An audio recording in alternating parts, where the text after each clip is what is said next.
मेरा देवर अंधा था, मगर पति का प्यारा भाई होने की वजह से मैं उसके सारे काम करती। कभी कपड़े बदलती, कभी पास बैठकर उसकी सारी बातें सुनती। वह भाभी भाभी करके मेरे और करीब हो जाता। लेकिन एक रात उसके कपड़े बदलने लगे तो मेरे होश उड़ गए। जब उस रात देवर मैं शादी करके अपने ससुराल आई तो रिश्तेदार औरतों ने मुझे अपने कमरे में बैठा दिया। मेरे सामने ही मेरा देवर बैठा मुझे देख रहा था और मुस्कुरा भी रहा था। अचानक मेरी नज़र उस पर पड़ी तो मुझे यह बात बहुत बुरी लगी कि वह लगातार मुझे ही क्यों देखे जा रहा है। वह बहुत प्यारा सा लड़का था, लेकिन ऐसी हरकत।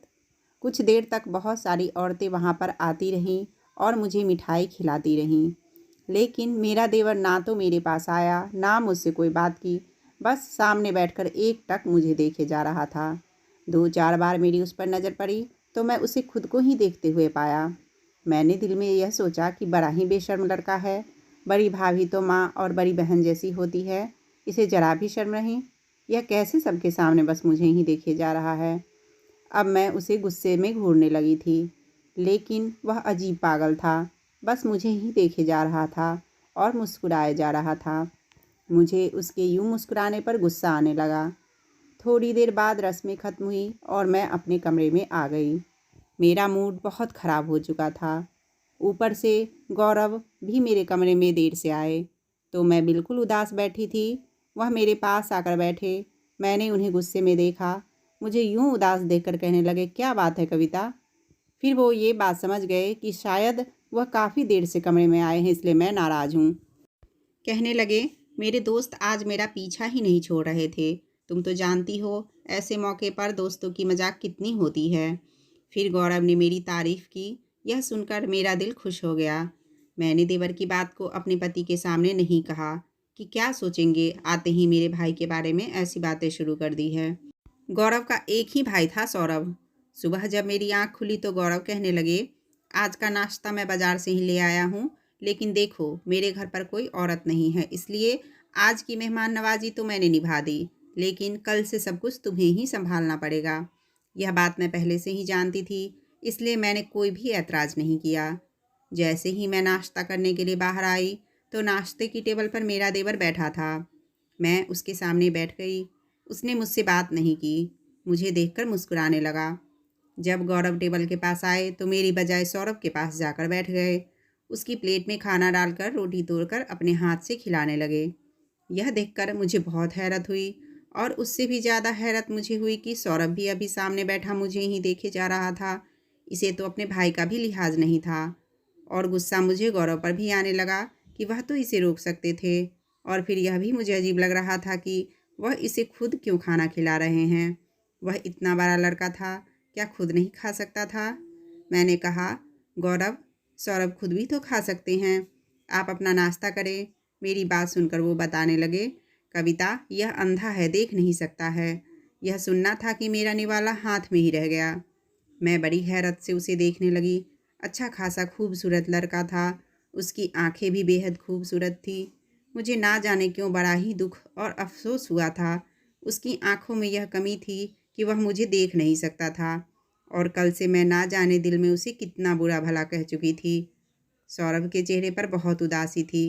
गौरव कहने लगे, यह बचपन से ही अंधा है, देख नहीं सकता है। इसका बहुत इलाज करवाने की कोशिश की, लेकिन डॉक्टर कहते हैं कि ऑपरेशन से भी कोई फ़ायदा नहीं है, इसलिए इसके सारे काम मैं करता हूँ। लेकिन अब यह तुम्हारी जिम्मेदारी है, तुम इसे अपना छोटा भाई समझकर इसके सारे काम किया करो। मैंने कहा, ठीक है, लेकिन मुझे बेहद अफसोस हुआ यह सुनकर कि वह अंधा है। देखने में तो कितना खूबसूरत है, काश ये देख भी सकता था। मेरी बात पर सौरभ की आंखों से आंसू छलकने लगे। कहने लगा, भाभी, मेरी बड़ी ख्वाहिश थी कि मैं आपको देखूं, लेकिन मेरी बदकिस्मती है कि मेरी एक ही भाभी है और मैं उन्हें देख भी नहीं सकता। कुछ देर पहले जो मेरे दिल में उसके लिए नफ़रत के जज्बात थे, वह हमदर्दी में बदल चुके थे। लेकिन मेरे होश उस वक्त उड़ गए जब गौरव ने अपनी ड्यूटी ज्वाइन की। जब अपने काम पर जाने लगे तो मुझसे कहने लगे कि सौरभ को खाना भी तुम अपने हाथ से खिलाओगी और कपड़े भी तुम ही पहनाओगी। खाना का तो सुनकर ठीक था, लेकिन कपड़े? यह सुनकर तो मेरा दिमाग थोड़ा सा चकरा गया था। मैंने कहा, यह गलत बात है, यह सही नहीं है। मैं कैसे उसे कपड़े बदलवा सकती हूँ? कहने लगे कि उसे छोटे भाई की तरह समझो और प्यार दो। अब मैं ऑफिस के काम संभालूं या इसे संभालूं, तुम खुद मैनेज कर लेना। यह कहकर वह चले गए। मैं बेहद परेशान थी। अब यही सोच रही थी कि क्या करूं क्या नहीं। तभी मुझे सौरभ के कमरे से पुकारने की आवाज़ आई। वह भाभी भाभी कहकर पुकार रहा था। मैं उसके कमरे में गई तो वह पैंट और बनियान पहने खड़ा था। कहने लगा, भाभी यह शर्ट मुझे पकड़ा देना, ना जाने भाई ने कहाँ रख दी है।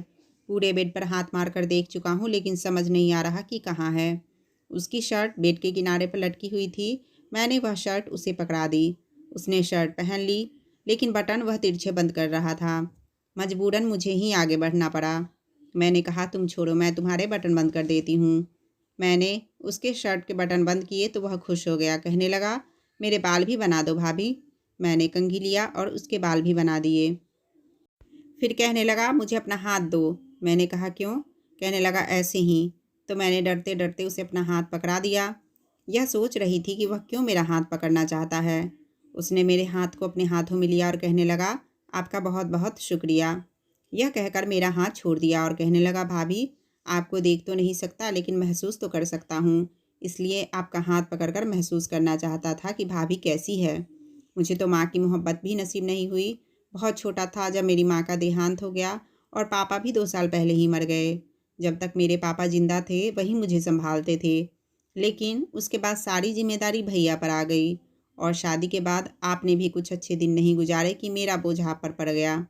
वह उदास सा होकर यह सब कह रहा था। मैंने कहा, तुम किसी पर बोझ नहीं हो और मुझ पर तो बिल्कुल भी नहीं। मेरी बात पर वह मुस्कुराने लगा। कहने लगा, आप बहुत अच्छी हैं, मेरा इतना ख्याल रखती हैं। लेकिन जैसे जैसे वक्त गुजरता गया मेरे देवर की हरकतें कुछ अजीब सी होने लगी थी। वह मुझसे बहुत ज़्यादा खुले मिजाज का होने लगा था। अब तो मुझे खुद पुकार के कहता, भाभी मुझे शर्ट पहना दो, मुझसे बटन सही से बंद नहीं होते। कभी कहता कि तौलिया से मेरे बाल साफ़ कर दो। यह काम तो वह खुद भी कर सकता था। मुझे तो लगा कि बस एक देवर है और एक पति, मुझे तो घर में कोई काम ही नहीं होगा। लेकिन मैं तो इस देवर की वजह से बहुत परेशान सी हो गई थी। कभी किचन में बर्तन धो रही होती तो वह भाभी भाभी चिल्लाने लगता। मैं भागी दौड़ी उसके कमरे में जाती तो हंसने लगता। हाथ में मोबाइल पकड़ा होता, कहने लगता, मेरे साथ बैठकर यह गाना सुनो तो ज़रा, कितना अच्छा है। वह देख तो नहीं सकता था लेकिन सुन सकता था, इसलिए मोबाइल पर कहानी और गाने सुनना उसका शौक़ था। मैं कहती, तुम सुन रहे हो तो खामोशी से सुनते रहो। अब मुझे यह बताओ कि मैं बर्तन धोऊं, खाना बनाऊं या फिर मैं तुम्हारे साथ बैठकर यह गाने सुनूं। मैंने बड़े प्यार से उसे डांटा था और एहसास भी दिलाया था कि मुझ पर बहुत ज़्यादा जिम्मेदारियां हैं। वह मेरी बात सुनकर हंसने लगा। कहने लगा, मेरे पास बैठो और मेरे साथ यह गाने सुनो, आपकी तबीयत भी खुश हो जाएगी। काम क्या है, छोड़ो काम, काम तो कभी ख़त्म होते ही नहीं हैं। मैं उसके पास बैठ गई। कहा, अच्छा चलो यह बताओ, अब तुम्हें भूख लगेगी तो क्या खाओगे? वह हंसने लगा। कहने लगा, आपका दिमाग खाऊंगा। मैं उठकर खड़ी हो गई। मैंने कहा, खबरदार, जो अब तुमने मुझे आवाज़ दी समझे, बस मुझे काम के वक्त ही बुलाया करो। मुझे अभी खाना बनाना है। खाना बनाने में तुम्हें क्या पता कितना वक्त लगता है, और ऊपर से इतनी गर्मी है, किचन में ख़राब ही नहीं हुआ जा रहा है। यह कहकर मैं बाहर चली गई। 3-4 घंटे लग गए थे मुझे किचन में काम करते करते। मैंने खाना बनाया, बिल्कुल थक चुकी थी। बाहर आई तो घर गंदा पड़ा था। घर की सफाई की, फिर सोचा कि सौरभ का भी कमरा साफ़ कर देती हूँ। लेकिन जैसे ही मैं उसके कमरे में दाखिल हुई, वह चीज़ों को टटोल टटोल कर अपना कमरा खुद साफ़ कर रहा था। उसके हाथ में एक कपड़ा भी था जिससे वह फर्नीचर साफ़ कर रहा था। यह देखकर मैं मुस्कुराने लगी। मैंने कहा, तुम यह क्या कर रहे हो, मैं कर देती हूँ। मैंने उसके हाथ से कपड़ा छीना तो वह कहने लगा, नहीं आप थक जाएंगी, मुझे बहुत बुरा लग रहा है, सारे काम भैया ने आपके सर पर डाल दिए हैं। भाभी ऐसा करिए, मुझे बता दिया करे, छोटे मोटे काम मैं कर सकता हूँ। वह बड़ी उदासी से बोला। मैंने कहा, कुछ भी करने की ज़रूरत नहीं है, तुम बैठे रहो। मैंने उसके हाथ से कपड़ा ले लिया और उसे पकड़कर बेड पर बैठा दिया और मोबाइल उसके हाथ में थमा दिया। मैंने कहा, तुम बस गाने सुनो। लेकिन उसने तो मोबाइल के साथ साथ मेरा हाथ ही पकड़ लिया था। मुझे अपने पास बैठा लिया। कहने लगा, यहाँ बैठो, आपने बहुत काम कर लिया, अब आप कुछ नहीं करेंगे। उसने मेरा हाथ बड़ी मजबूती से पकड़ा था।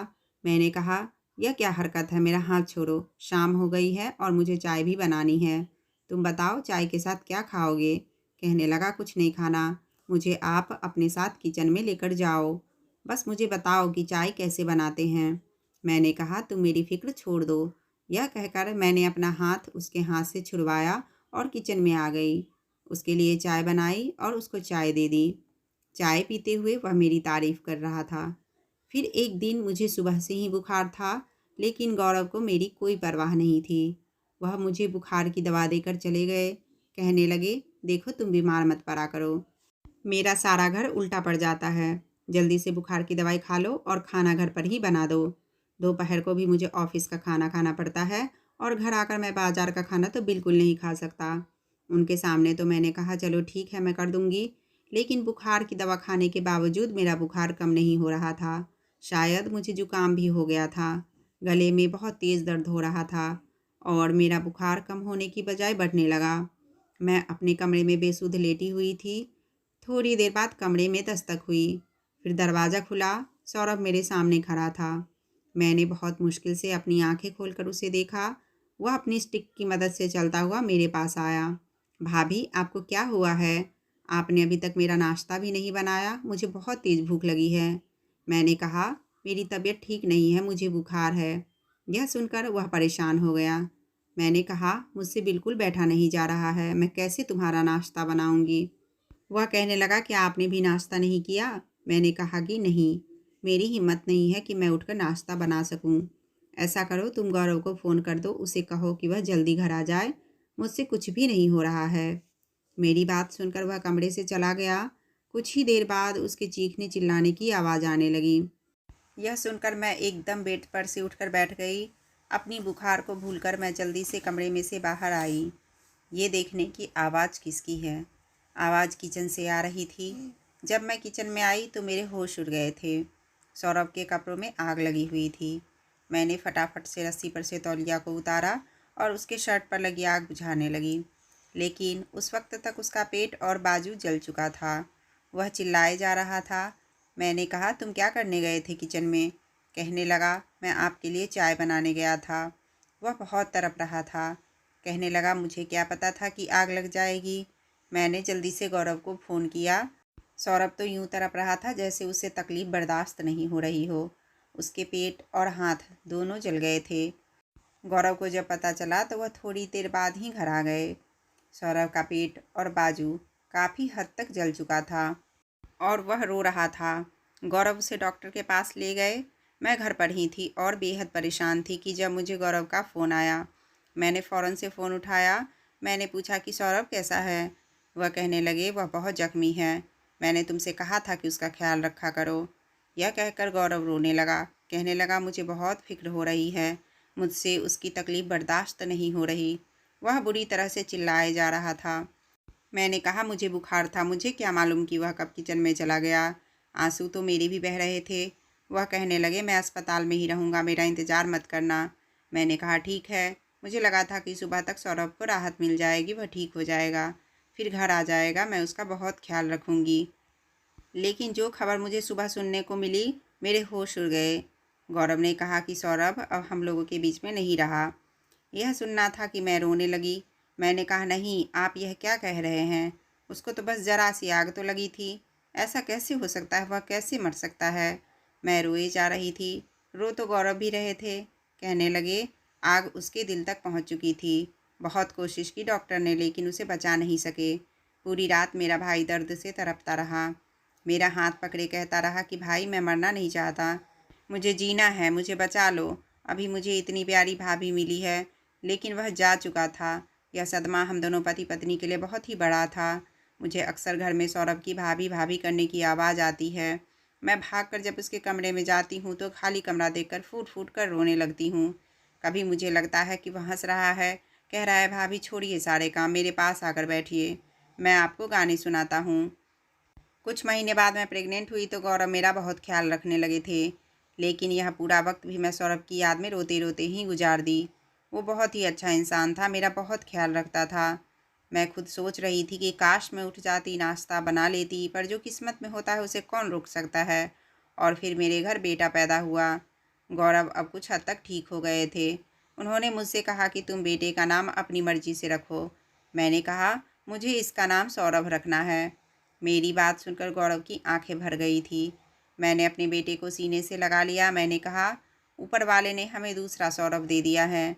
यहीं अब हमारे गमों को भरेगा और सौरभ की यादें भी पूरी करेगा। कहानी अगर अच्छी लगे तो लाइक करें और चैनल पर नए आए हो तो प्लीज़ चैनल को सब्सक्राइब कर दें। वीडियो देखने के लिए आपका बहुत बहुत धन्यवाद।